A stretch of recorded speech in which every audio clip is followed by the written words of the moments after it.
એફએનઓ gainers losers છે એના ઉપર વાત કરી લઈએ. આપણી સાથે શો પર રિસર્ચ ટીમથી શ્રદ્ધા જોડાયેલા છે. શ્રદ્ધા, પીબી ફિનટેક અને અહીંયા એક કાઉન્ટરમાં સારો મોમેન્ટમ, આજે કયા સ્ટોક્સ તમારા રેડાર પર છે? પીબી ફિનટેક જે અત્યારે તેજી સાથે કારોબાર કરતું જોવા મળી રહ્યું છે. Q2ના રિઝલ્ટ્સ આવતા જોવા મળ્યા છે. નેટ પ્રોફિટ 51 કરોડની સામે 135 કરોડ થતા જોવા મળ્યા છે. યર ઓન યર બેસિસ પર રેવન્યુમાં પણ 38%ની અપસાઇડ જોવા મળી છે. એબિટાની વાત કરીએ તો અહીંયા જે લોસ હતો 7.8 કરોડનો, એની સામે 97 કરોડનો પ્રોફિટમાં કન્વર્ટ થતી જોવા મળી છે કંપની. ત્યારબાદ મોર્ગન સ્ટેનલીનો રિપોર્ટ આવ્યો છે. તેઓએ અંડરવેટની કોલ આપી છે. ટાર્ગેટ આપ્યા છે 1370 પ્રતિ શેરના.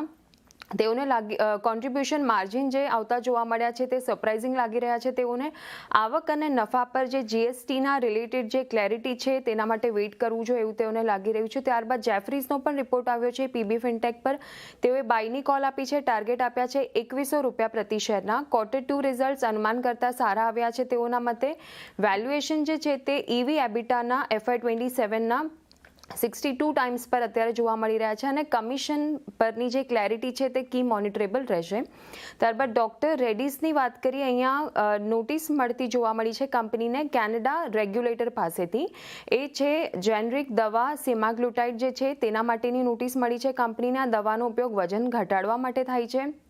ઉત્પાદન ગુણવત્તા પરના વિશ્વાસને લઈને આ નોટિસ કંપનીને આપવામાં આવી છે. નોમુરાનો રિપોર્ટ આવ્યો છે ડોક્ટર રેડ્ડીઝ પર. બાયની કોલ આપી છે. ટાર્ગેટ તેઓએ કટ કરીને 1580 પ્રતિ શેરના આપ્યા છે. કેનેડાની આવકમાં ઘટાડો અઝ્યુમ કરીને તેઓએ FY26 થી લઈને 28 માટેના EPSમાં 3 થી લઈને 6% ઘટાડો કર્યો છે અને છેલ્લા 5 વર્ષમાં શેરે તેના પિયર્સ કરતાં ઓછું પ્રદર્શન કર્યું છે, પણ વેલ્યુએશન તેઓને અટ્રેક્ટિવ લાગી રહ્યા છે. મોર્ગન સ્ટેનલીનો પણ ડોક્ટર રેડ્ડીઝ પર રિપોર્ટ છે.